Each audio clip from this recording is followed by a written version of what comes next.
কৃষক বিক্ষোভে উত্তাল বাঁকুড়া জেলার কতুলপুর ব্লকের আশ্বিনকোটা গ্রামসভা সমবায় সমিতি। বন্ধ রয়েছে সমবায়ের কাজকর্ম।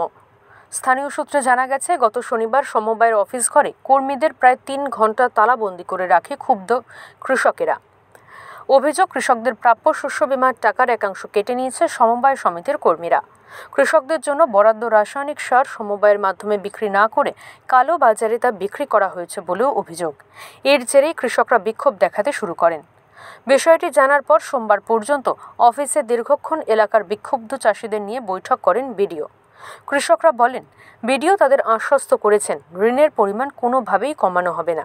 এছাড়াও অন্যান্য দুর্নীতিগুলি গুরুত্ব দিয়ে খতিয়ে দেখার আশ্বাস দিয়েছেন। ব্লক প্রশাসনের এই হস্তক্ষেপের পর চোরকোলা, রামডিহা, আশ্বিনকোটা গ্রামসভা সমবায় সমিতিতে তৈরি হওয়া অচল অবস্থা এখন কাটে কিনা সেটাই দেখার। বিডিও সাহেব নিজেও দেখলেন যে অলরেডি যে ছাড়টা এসেছিল সমিতির, যেটা আমরা অভিযোগ করেছিলাম যে 71.52% ছাড় এসেছিল, কিন্তু আমাদেরকে ছাড় দিয়েছে 71%, যে 0.52 বা 0.52% যে ছাড়টা আমাদেরকে দেয়নি, সেটা হিউজ পরিমাণ টাকা হয়, সেটা দুর্নীতি পুরোপুরি হয়েছে। আর আমাদের স্যার বললেন যে কারোর লোন কমানো যাবে না, তোমরা কালকে সমিতি যাবে, লোন কারোর কমানো যাবে না, আগের বছর যে লোন ছিল সেই অনুযায়ী তোমরা লোন পাবে। বিডিও সাহেব সেটা আমাদেরকে আশ্বাস দিয়েছেন।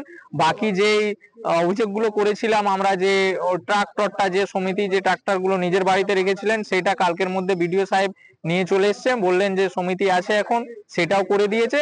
বাকি যে অভিযোগগুলো আছে তিনি সব দেখবেন বলেছেন। বাঁকুড়া থেকে শুভম কর্মকারের রিপোর্ট, ওঙ্কার বাংলা।